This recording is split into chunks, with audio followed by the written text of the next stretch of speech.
Hi, once again a very warm and affectionate welcome to my class. Kumari Guddi here.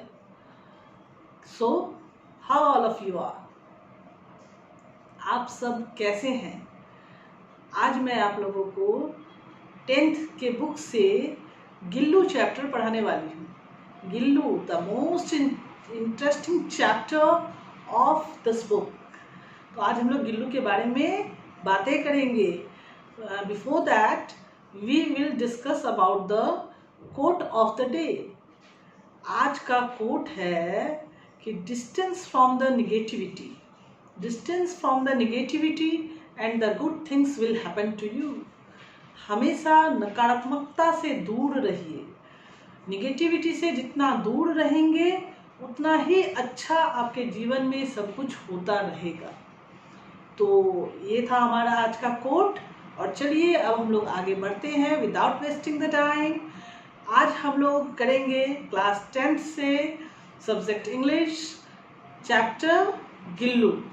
तो सबसे पहले हम लोग पोएट या पोएटेस या ऑथर के बारे में जानेंगे कि किसने गिल्लू को लिखा है. गिल्लू लिखा गया है महादेवी वर्मा के द्वारा. किसके द्वारा लिखा गया है? हाँ, महादेवी वर्मा के द्वारा. Mahadevi Verma born in 1907 and died in 1987. Mahadevi Verma का जन्म 1907 में हुआ है और इनकी मृत्यु 1987 में हुआ है. She was a leading poetess of the Chayawadi School of Poetry in Hindi. Mahadevi Verma Hindi की छायावादी काव्य धारा की एक प्रमुख कवियत्री थी. She was a leading poetess, प्रमुख कवियत्री थी.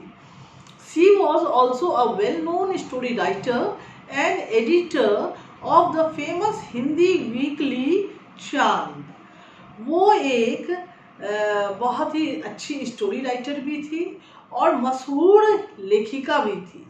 उनकी जो है उनकी लेखनी आपको हिंदी साप्ताहिक चांद में नजर आती थी जिसकी वो संपादिका भी थी. She was editor also. Some of her important works include Deepshikha, Yama, Nihar, Shrinkhala ki कड़ियाँ, मेरा परिवार. उनकी कुछ प्रमुख रचनाएं हैं दीपशिखा, यामा, निहार, श्रृंखला की कड़ियाँ और मेरा परिवार. She was the recipient of Mangala Prasad Prize, Bharat Bharati Award and the Janpat Award along with the Padma Bhushan. She was elected fellow of the Sahitya Academy. Mahadevi Verma को मंगला प्रसाद, पारितोषिक, भारत भारती सम्मान, ज्ञानपीठ पुरस्कार तथा पद्म भूषण का सम्मान मिला था. वो साहित्य अकेडमी की सदस्य भी थी. तो इस तरह से हम लोगों ने जाना महादेवी वर्मा के बारे में जिन्होंने गिल्लू को लिखा है. Who has written Gillu? Yes, Mahadevi Verma has written Gillu. She has written Gillu. So what is Gillu? Gillu है क्या? Who is Gillu? गिल्लू है कौन? तो चलिए हम गिल्लू के बारे में पढ़ते हैं. गिल्लू एक स्क्विरल है, वो एक गिलहरी है. तो हम गिलहरी की कहानी है ये गिल्लू. तो चलिए हम गिल्लू के बारे में पढ़ते हैं कि क्या हुआ. Unexpectedly, one morning when I entered the veranda from the room, I saw two crows playfully poking their beaks at the flower pots as if engaged in the game of hide and seek. एक दिन जब अचानक महादेवी वर्मा कमरे में प्रवेश करती है तो कमरे से बरामदे में आती है तो वो क्या देखती है कि दो कौवे एक गमले के चारों ओर चोंच से छुआछुअल जैसा कोई खेल खेल रहे हैं.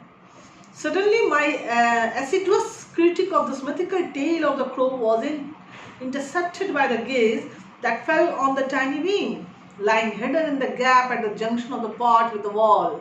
Moving closer, I saw that it was a tiny baby squirrel that must have accidentally fallen down from a nest and was now being considered by the crows to be an easy prey. Having sustained 2 wounds due to the assault by the pair of crows was enough for this tiny being, and he was now motionless, clinging to the pot. तो जैसा कि suddenly my assiduous critic of the mythical tale of the crow was interrupted, मतलब वो कह रही है कि मेरे काक पुराण के विवेचन में अचानक बाधा आ पड़ी। ठीक है, वो कौओं को देख रही थी, चोंच से चोंच मिलाकर वो हाइड एंड सीक खेल रहे थे। तो क्या देखती है वो, गमले और दीवार की संधि में, मतलब दोनों के जोड़ में छिपे हुए एक छोटे से जीव पर जाकर उनकी दृष्टि रुक गई। उन्होंने देखा कि कोई छोटा सा जीव गमला और दीवार के बीच में है। निकट जाकर देखा तो वह क्या था, गिलहरी का एक छोटा सा बच्चा है जो शायद किसी घोंसले से गिर गया होगा, और अब कौवे उसको अपना भोजन बनाने की ताक में थे। तो उन कौवों के द्वारा उसके शरीर में 2 जगह घाव भी हो गया था, हाँ, जिससे कि वो बिल्कुल निश्चेष्ट हो गया था और गमले के पास पड़ा हुआ था। तो ये था जो महादेवी वर्मा ने बाहर आकर देखा। Everyone remarked that as he would not survive after having been so assaulted by the crows, so he be left alone. But my mind refused to accede to their view, and therefore I gently lifted him up and brought him to my room. And after wiping the blood from his wounds with cotton wool, applied penicillin ointment. तो सबने कहा, everyone remarked, सबने कहा कि कौओं की चोंच का घाव लगने के बाद कोई बच नहीं सकता है। तो सबने कहा कि छोड़ दो, कौवे की चोंच लगी हुई है, ये ऐसे ही नहीं बचेगा। परंतु लेखिका का मन नहीं माना, वो हल्के से उसे उठाकर अपने कमरे में ले आई। फिर रुई से उसके ब्लड को सारा पोंछा और उसमें एक दवाई लगाया। उस दवाई का नाम था पेनिसिलिन, ऑइंटमेंट। पेनिसिलिन ऑइंटमेंट को उसने उसके घाव पर लगाया। So I tried to feed him by somehow putting a thin cotton wool wick dipped in milk to his mouth, but he was unable to open his mouth, and the drops of milk only slid down from both sides. Only after several hours of tending could I manage to pour 1 drop of water in his mouth. But on the 3rd day, he became so much better and assured that he would use his 2 tiny claws to hold my finger and gaze all around with his blue glass beads like eyes. And in 3 and 4 months, he astonished everyone with his smooth fur, bushy tail, and naughty refulgent eyes. तो लेखिका कहती है कि रुई की पतली बत्ती बनाकर, दवाई तो उसने लगा दिया, उसके बाद रुई की पतली बत्ती बनाया और उसमें दूध से भिगो कर जैसे तैसे उसके मुंह में उसे ड्रॉप डालना शुरू किया, दूध का ड्रॉप। पर उसका मुंह ही नहीं खुलता था, उसका मुंह नहीं खुल सकता था, छोटा सा बच्चा था वो, और मुंह नहीं खुल पा रहा था, और दूध की बूंदें जो वो डालती थी वो दोनों ओर से ढलक कर गिर जाता था। तो फिर कई घंटे के उपचार के उपरांत, only after several hours of tending could I manage to pour 1 drop of water in his mouth. तो बहुत घंटे के उपचार के बाद वो उसके मुंह में 1 बूंद पानी टपकाया जा सका, मतलब दूध तो सवाल ही नहीं उठता था। और तीसरे दिन पर वह इतना अच्छा और आश्वस्त हो गया कि वह लेखिका की उंगली पकड़कर and gaze all around with his blue, अपने दोनों नए पंजे से पकड़कर नीले कांच की गोलियों मोतियों जैसी आंखों से वो इधर उधर देखने भी लगा। मतलब वो बिल्कुल ठीक हो गया, और ठीक ही नहीं हुआ, वो लेखिका की उंगली को पकड़कर अपने कंचे जैसी आंखों से वो इधर उधर देखने भी लगा। 3-4 महीने में उसके शरीर में जो रोए थे वो पूरा एकदम पूरा झपेदार हो गए, झपेदार पूंछ हो गया, रोआ हो गया, उसके अच्छा लगने स्मूथ हो गया रोआ, और झपेदार पूंछ हो गई, और उसकी आंखें जो है चंचल चमकीली आंखें सबको एकदम विस्मित करने लगी। मतलब सब आश्चर्यचकित हो गए कि देखो ये तो बिल्कुल मरणासन्न था, ये तो जिंदा बचता ही नहीं, लेकिन ये तो बिल्कुल ठीक हो गया, और ठीक ही नहीं हुआ, देखने में भी बड़ा सुंदर लगने लगा। A transformation from common to proper noun followed and we started calling him Gillu. इस तरह से एक बिल्कुल बदलाव हो गया, कॉमन से प्रॉपर नाउन में आ गया।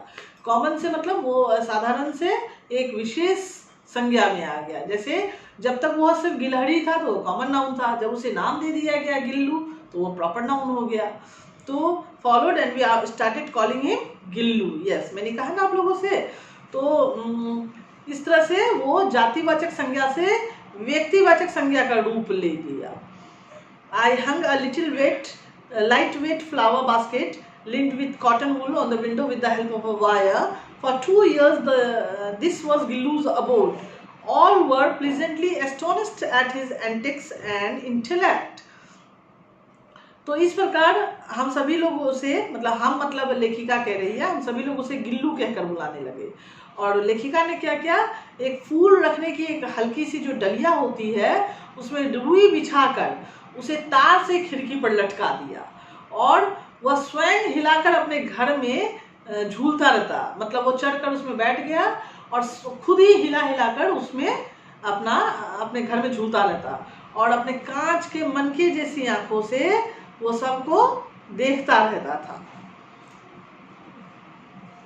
कमरे के भीतर खिड़की के बाहर न जाने क्या देखता रहता था, समझता रहता था, परंतु उसकी समझदारी और कार्यकलाप से भी सबको आश्चर्य होता था कि अरे ये छोटा सा जीव कितना समझदार है। When I would sit down to write, he would be seized by such an acute desire to attract my attention that he devised a novel way of doing it. He would venture close to my feet, with swiftly up the curtains and descend with the same breakneck speed. This sequence would continue till the time I got up to catch him.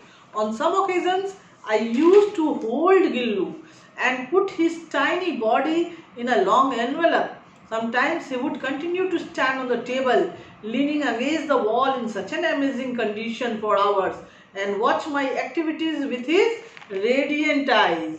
जब मैं बैठ जाती थी, when I would sit down to right, लेखिका कहती है जब मैं लिखने बैठती थी तब अपनी ओर मेरा ध्यान आकर्षित करने के लिए करने की उसकी इतनी तीव्र इच्छा होती थी। हमेशा उसको गिल्लू को लगता था कि मेरा ध्यान वो अपनी ओर आकृष्ट करे, तो उसने इसके लिए एक बहुत ही अच्छा उपाय खोज निकाला था।